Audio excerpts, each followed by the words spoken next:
Okay, guys, about to do a little bit of rice bucket, active recovery, and we're gonna tell a little story about my traveling. A week or two ago, I was talking about Morocco and Beijing, China, so I'm gonna go back to Beijing first. Now, let's get this over. Where to start, dude? So, when I was in Beijing, China, since 2014, I believe.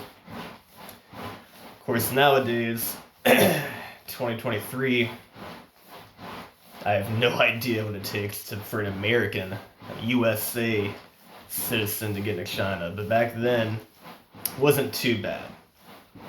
Had to get a visa, had to get like a letter of recommendation for somebody living there, which was from a friend. And at the time, sorry, my glasses are kind of falling off. At the time,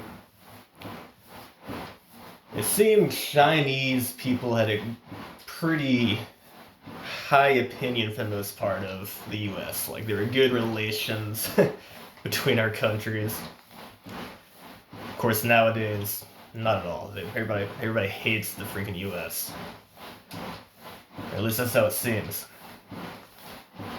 But anyway, I remember when I was kind of walking around alone, I wanted to check out a mall, right? I had seen all this ancient stuff, thousands of years old, temples and whatnot, and I was like, you know what, let's see some of modern China. So I go to this huge mall, and on the way there, I passed by this elderly gentleman, and he sees me. There's not many foreign people there, especially white people. And so he's like, he's seen something rare. He's like excited, And so he comes up to me and starts to talk to me. And I couldn't understand what the hell he was telling me. I mean, I didn't know a ton of Mandarin at the time. But I knew, I don't know, I guess enough to understand greetings and things like that, And I was like, I think this guy's just trying to say hey and like tell me something, but I can't figure it out. He kept saying something that sounded like this, and I'm sorry if this sounds. I'm gonna try to. I probably shouldn't even try to explain myself, but I'm gonna use kind of like the accent. I'm gonna try to mimic his like accent. He says something like this. He says it real slow so that I can understand, but I still can understand. He says, "Oh, Obama, hun hao," and like gives me like a thumbs up, and I'm like, excuse me? And he just kept saying it, "Oh, ba, ma, hun hao," and I'm like, what? He keeps saying this, and it's getting awkward to the point where I'm like walking away, and I'm saying sorry, and that I don't understand, and he's like, no. He really wants to tell me this, right? He's like pissed that I don't understand what he's saying, and finally, I realized the first word he's saying, the first 3 syllables, are Obama, the fucking president at the time. President Barack Obama. And Hun Hao, I can't even freaking pronounce this anymore. Probably butchering it, but that means very good. So he's just telling me that he thinks Obama is like a very good president. And I'm like, oh yeah. I'm like, yeah, Obama, Hun Hao, yeah. And he's like, yes, Obama, good. It was so ridiculous. But he was so excited to tell this random stranger from the US that he thought Barack Obama was cool. Of course, nowadays, who knows, man? I don't even know who the hell is even in China at this point who's a US citizen. Maybe not many people. Oh my god, I'm sore. But it was cool that You know, at least back then our countries were in good relations and I was able to travel safely and people were friendly toward me for the most part. Made things a lot easier. Now, stretch a little bit. Freaking nose is running and glasses. Nose running, glasses falling off. Kind of a mess right now, guys. Sorry. I got like a slight cold or something going on. It hasn't really stopped me from training, but it's just been kind of like, you know, I've got sniffs over here. Sniffing. Why are my glasses so maladjusted? Ugh, so annoying. So the story I want to tell, last time I figured I'd stop before I got too long-winded, was when I went to the Great Wall. The Great Wall of China, right? Where they built to keep the Huns out. What is it, like 4,000 years ago? Something like that? Don't quote me on that, but it was definitely millennia ago. Can't recall if it's 2 or 3 or 4. Huge, gorgeous, mind-blowing structures, right? Now, what many don't know, and what I didn't know at the time, is that the touristy parts of the Great Wall are parts that have been renovated. So when you go on like a tour of the Great Wall, you know, like an official tour, you're not really seeing any of the old shit. You're just seeing like, you know, something they constructed like a few decades ago. Pretty much over the remnants of the ancient wall, which is kind of lame, in my opinion. So knowing this, I said, screw this tour. I want to see that real shit. You know what I mean? So I just leave my tour group pretty much immediately. Nobody seemed to give a shit. Oh my god, I'm so sore, dude. I need this. So I leave and I go in the opposite direction of the tour group. And after maybe 45 minutes or something, finally get to what seems to be the ancient actual wall. Beautiful. And it's all built on the contours of the mountain, right? So it's all up and down, left and right, three-dimensional. And I practically was climbing the mountain to traverse this wall. I mean, it was like not easy. I was literally using like my arms, you know what I mean? Like quadrupedal movement to traverse this ancient thing. And I got to a really steep section that I almost turned around on. Glad I didn't, because what's to come was quite an experience. But I managed to climb up it, and I was like, shit. I look down, and I'm like, there's no way I'm climbing down this. I better just keep going and hope that I find some sort of exit or civilization. And for like 4 hours, guys, I'm just moving down this ancient part of the Great Wall. You know, it's all broken down, really thin in some parts. Like I'm pretty much balancing on something like this thin in some parts. Like pretty dangerous, pretty sketchy. Of course, every I don't know, every kilometer or half a kilometer, I don't really remember, there was like towers, you know? Watchtowers. So I would kind of like just keep looking for the watchtowers basically and be like, well, If I can make it to this watchtower, you know what I mean? Just one step at a time, you know? Alright, made it to this watchtower, let's make it to the next one. One little watchtower at a time. I'm gonna make it across this damn wall. All alone. And eventually, I come to realize when I get to this really high watchtower that I look around. It is a bit smoggy being China, but I'm looking around and I'm like, dude, I don't see shit around here. You know what I mean? I'm like looking around for what I believe is kilometers and kilometers. I ain't seeing nothing, dude. I'm out here all alone, practically in the wilderness. You know what I mean? Stretch for a minute. And I'm starting to think this may be how I die, honestly.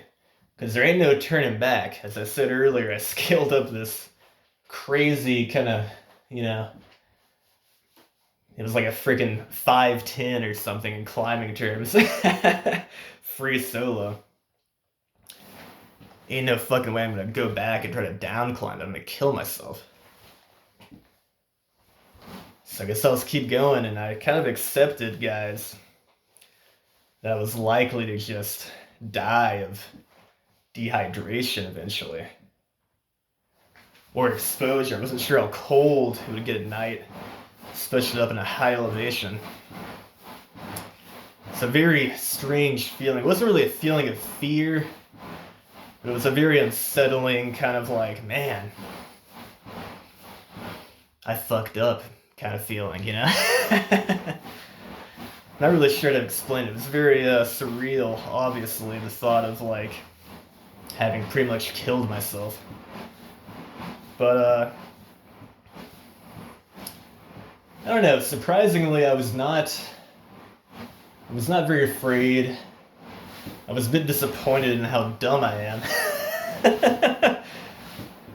But for the most part, I was kind of excited in a strange way. I was like, you know what? Either I'm gonna overcome this obstacle, this ordeal, or I'll just die trying. Nothing I can do about it. So I just keep on moving, guys. Ain't got no fucking water on me, no food. Just clothes and a phone that doesn't work because I'm in a different freaking continent. Anyway, so after about 5 hours, I see something. I see people. 3 Chinese gentlemen up ahead. And I'm like, holy shit. This is it. This is my salvation. You understand? So, these guys probably thought I was fucking crazy. This is such a stupid idea, but I was so excited to see somebody. You know? Other than my own freaking reflection and a couple of lizards. Actual people. That I run up this hill toward them. And I tell them, what do I tell them? I think I just told them that I was like American or something in Mandarin, which is something like, 我是美国人 or something like that. I don't really remember, but I think it's something like that. Probably pronounced it terribly. And to my surprise, one of the men answers me. Your Mandarin's pretty good. We're also American. These were Chinese Americans who, after I spoke to them for a while, realized that they were also lost. Like, what are the chances that I meet, me, an American idiot, 3 other American idiots who at least know the language, being like, of Chinese descent. And one of the guys was actually a local. It was 2 professors, I forget of what, I think they told me engineering, from, I want to say Texas, but can't really recall. Then a friend of theirs, who I guess was acting as their tour guide. Oh my god, that's such a pump. Ah! Stiffs and shoulders. They had a local with them that was like their tour guide. It was, I guess, a friend of theirs or something, who did not really speak English. But they basically tell me they're also lost. But I'm like, yeah, you know what, guys? I think we can get through this together. These dudes are like in their 40s or 50s, probably. And the local guy's like, if we keep going, we're bound to run into something. He was very optimistic about it. So we keep going, guys. Now we're in this together.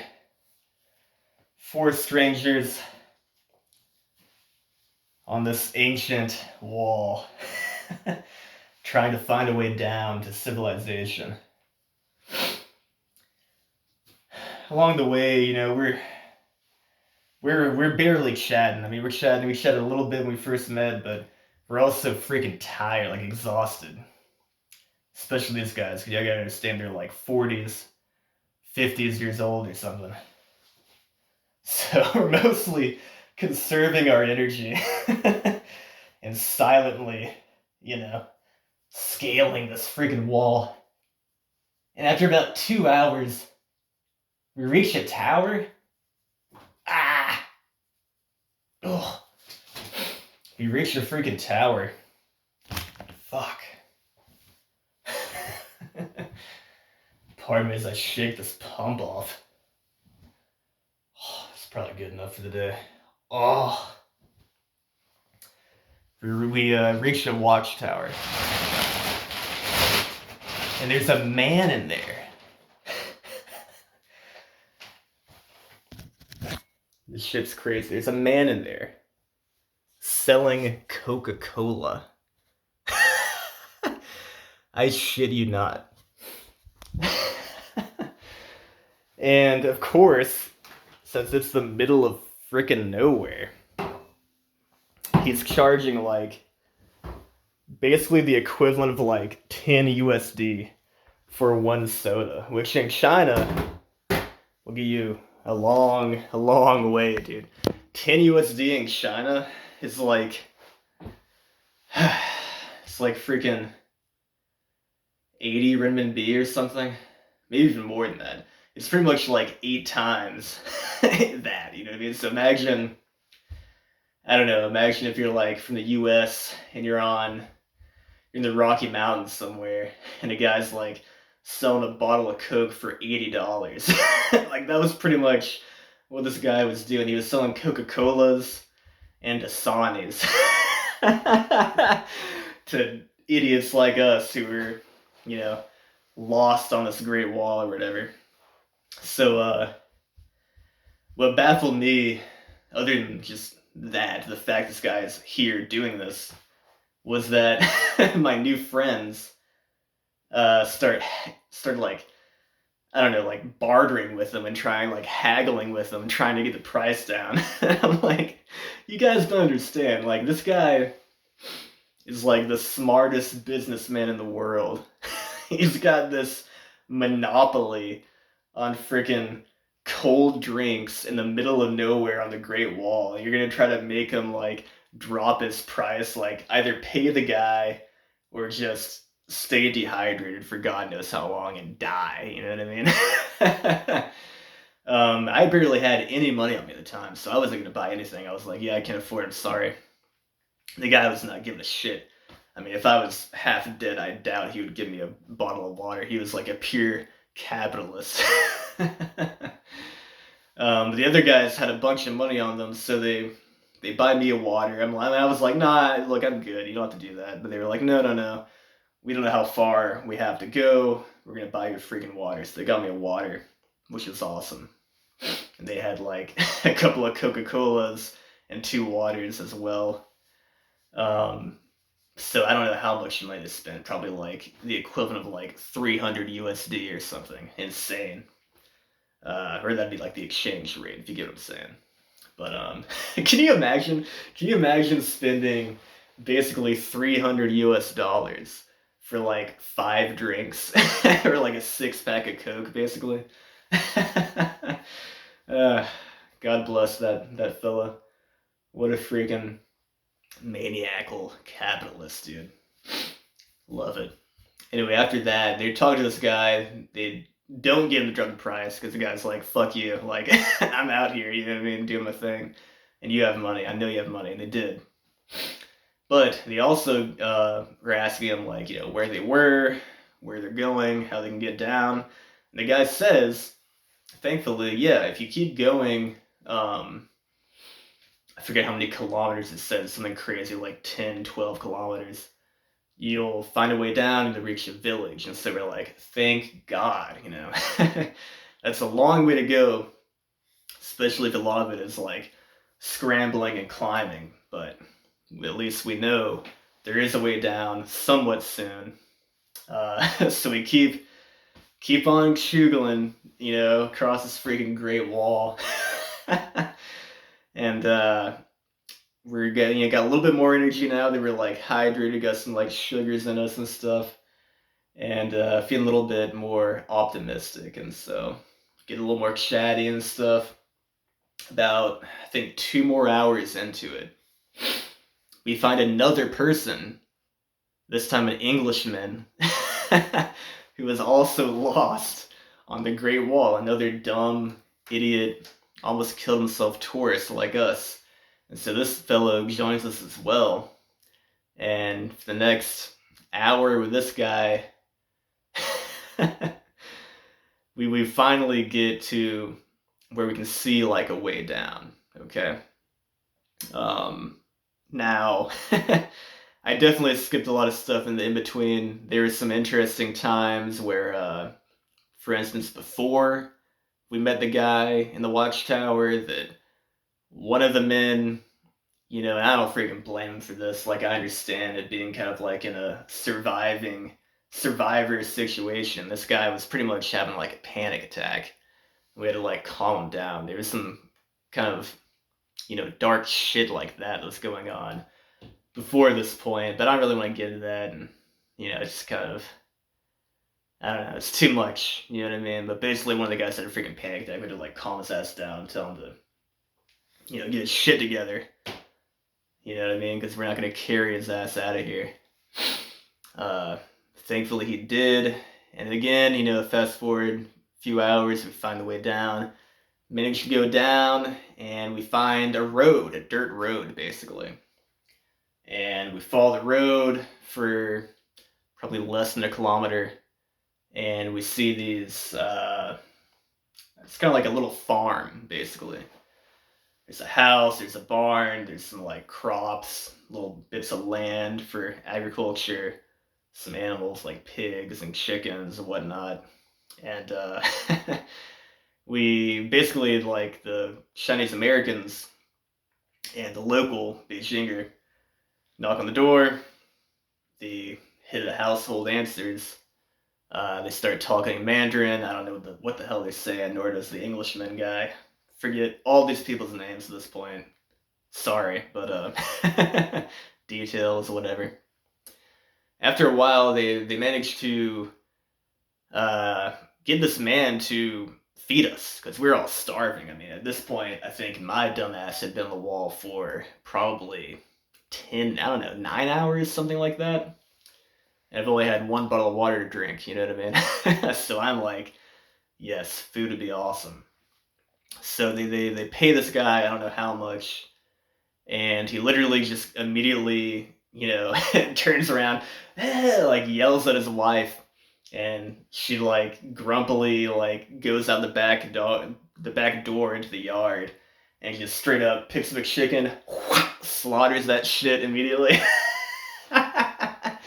And then just we're like, oh shit, okay. And the guy leads us to like basically like his living room, or like, I don't know, dining room, whatever you want to call it. We're all around this kind of traditional round table, and we're just kind of chatting and stuff, and they're speaking to the guy in Mandarin a lot. Me and the English guy are just kind of like sitting there like flies on a wall, like don't know what they're saying, whatever. Awkwardly sitting there, uh, exhausted, starving. And after about maybe 40-ish minutes, the wife comes in and just starts putting plate upon plate, whole buffet of fresh food, like literally stuff they grow, animals they've raised, freshly slaughtered, freshly picked, freshly cooked, right in front of us at the round table. Traditional Chinese family meal style. It can, rotate the freaking thing in the middle to push the food around. And we just have a freaking buffet, and it was beautiful. It was so delicious. Probably because A, I was starving, but also it was just like the freshest food I've had in my freaking life. Incredible, especially the chicken. R.I.P. Anyway, after the meal, the guy wants us out of there, and they're trying to get him to drive us back into like town or into the city rather. The guy's like, I don't want to do that, and so they're arguing with this guy. Practically they're just like actually yelling at each other. I don't know what the hell they're saying because I don't speak Mandarin that well, but they're like yelling at each other back and forth, and I'm like, what the hell is going on? This is going on for like half an hour. And finally, they hand the guy a bunch of money, and he pulls out a cell phone and like calls, I assume his friend or something, to come over with a car. And so this car comes over, and they're like, okay, get in this car. This guy's gonna take us to the city. You can take a taxi from there back to like the subway station and get to where you need to be. I'm like, okay, cool. Because this time it's like already dark out. You know what I mean? I'd been gone since like I don't even know 6 a.m. and now it's like 7 p.m., 8 p.m., something like that. You know what I mean? My friends probably think I'm dead. So we drive back with this guy to the city. I part ways with these gentlemen. I say my goodbyes, my thanks. Uh, just very happy, shaking hands, hugging each other, glad we survived this ordeal, this idiocy we put ourselves through. And yeah, man, they called a taxi for me, and the story's not over, guys. I get into the taxi, and this guy doesn't speak a lick of English. You know what I mean? And I didn't know how far away I was from a subway station, because I tell the guy with a little bit of Mandarin I know, like, I need to go to the subway station. And he just like looks at me and he's like, no. Like he apparently knew the word no. He was just like, no. And I was like, but I don't know where else I need to. I need to go to the subway station. I'm just lost. But he doesn't like understand that. I can't speak that in Mandarin. And so it's a very strange situation where this guy keeps saying no to me, yet he continues to drive. So we're just kind of arguing, politely. I'm not like yelling like the Chinese American dudes. I'm just politely saying and like pointing to my subway card, like I need to get to a subway. He keeps saying no, but again, he keeps driving. And eventually, uh, he just stops talking about it and starts asking me questions. We're kind of using like, our own kind of invented sign language to like talk. And he's like, oh, you do and I was like, baseball? And he's like, yeah.